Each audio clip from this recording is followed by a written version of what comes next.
Hey guys, welcome back to my channel. Today I'm going to be reviewing all these books in front of me. I'm in a program called About the Books, and in About the Books you have to read some books. Then there are these things called battles, and in battles they will be asking you questions. Like for example, in which book does a character eat a sandwich? To answer those kinds of questions, you're going to state the name of the book where the character eats a sandwich. So I'm gonna ask Hamsika a couple of questions about these 10 books, which gives you a clear-cut idea about these books and the author and the reading experience the author gave you, and how about her experience in reading all those books all these months. Shall we start, Hamsika? Yes. Yeah.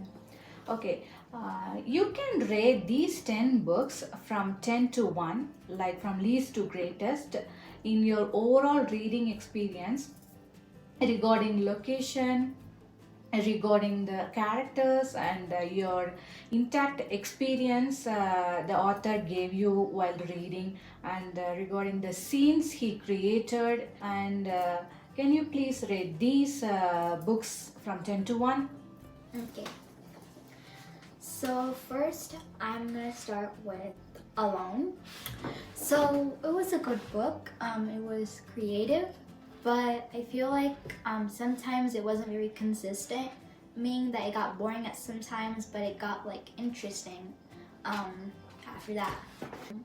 And I feel like it was the least interesting battle book I read. Ninth one, I'm gonna say My Side of the Mountain. So it's just like Alone. The main character of the book is doing the same thing as the girl in Alone. He's surviving, but I feel like it also got boring at sometimes, and sometimes the wordings in the book wasn't very clear and understandable. So how about the eighth one? The eighth one, I'm gonna say The Blackthorn Key, because first, it's not very consistent, but I like it, and some of the scenes were very emotional. Yeah, that's a feature I really like about the book. Seventh one is Greetings from Witness Protection. I like the action in the book, the adventures, the storyline, but just like some of the other books I said, it wasn't very consistent. And sometimes it got boring, other times it just got interesting. Yeah, that's what I mean. So how about the sixth one? The sixth one is The Seven Most Important Thing. I really like the emotional scenes in the book. And it's also really interesting, and the storyline was awesome. Yeah, it was a good book to read, and I just couldn't stop reading. So the fifth book rank is gonna be Wink. So I liked Wink.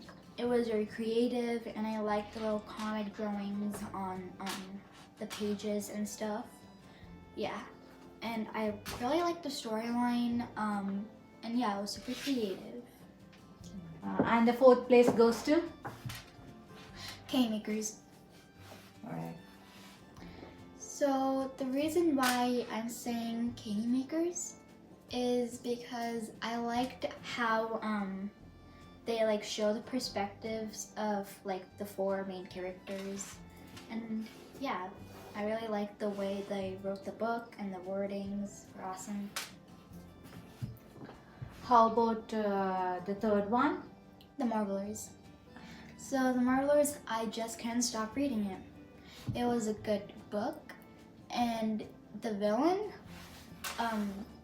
really angered me. And in any book, if a villain angers you, then that means the book is good.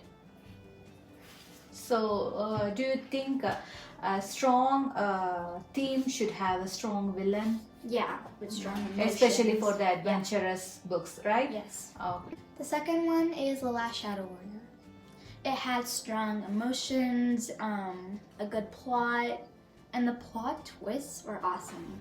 Like, I just couldn't stop reading once I saw this one plot twist when I was reading the book. Alright. So how about the very first one, which you think the greatest of all the reading experience, overall reading experience? The first one I haven't finished yet, but I'm saying Amari. Because once I read like the first parts of the book, it just pulled me in. It hooked me in and I just couldn't stop reading. And I also had very strong emotions and it almost brought me to tears because of the wordings and everything.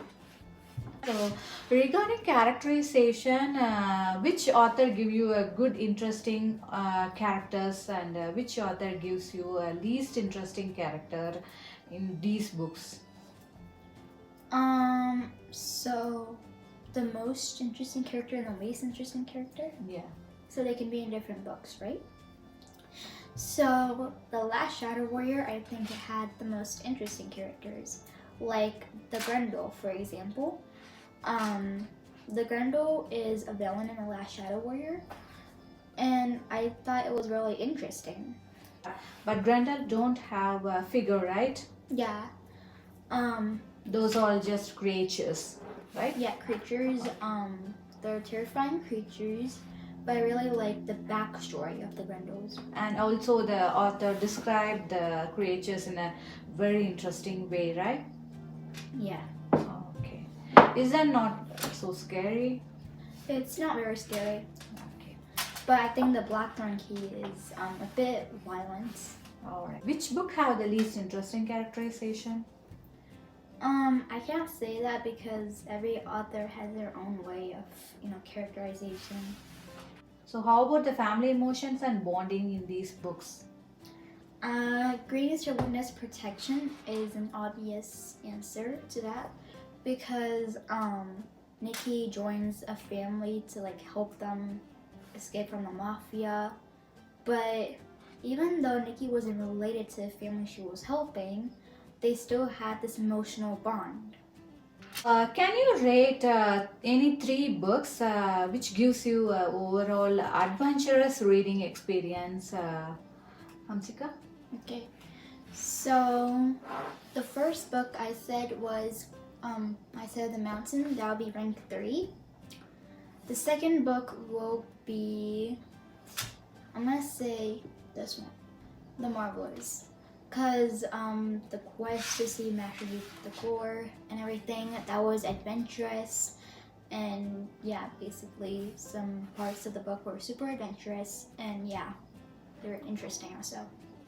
So, in your reading experience, which book do you think is good reading for a beginner? The Candy Makers.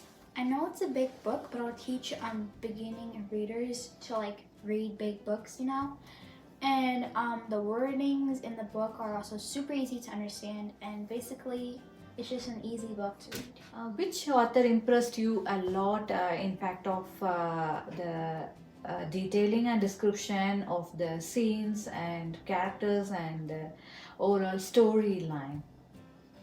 Amari by B.B. Alston.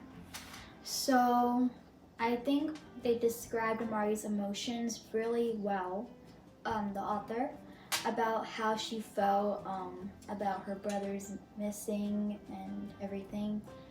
And yeah, it just described her emotions really well, and it just made me feel those emotions.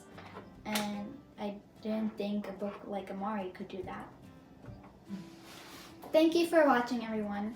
You can read these books at the library, and if you want, you can join the Battle of the Books, which is super fun. And yeah, thanks for watching. Please subscribe and like, and yeah, thank you.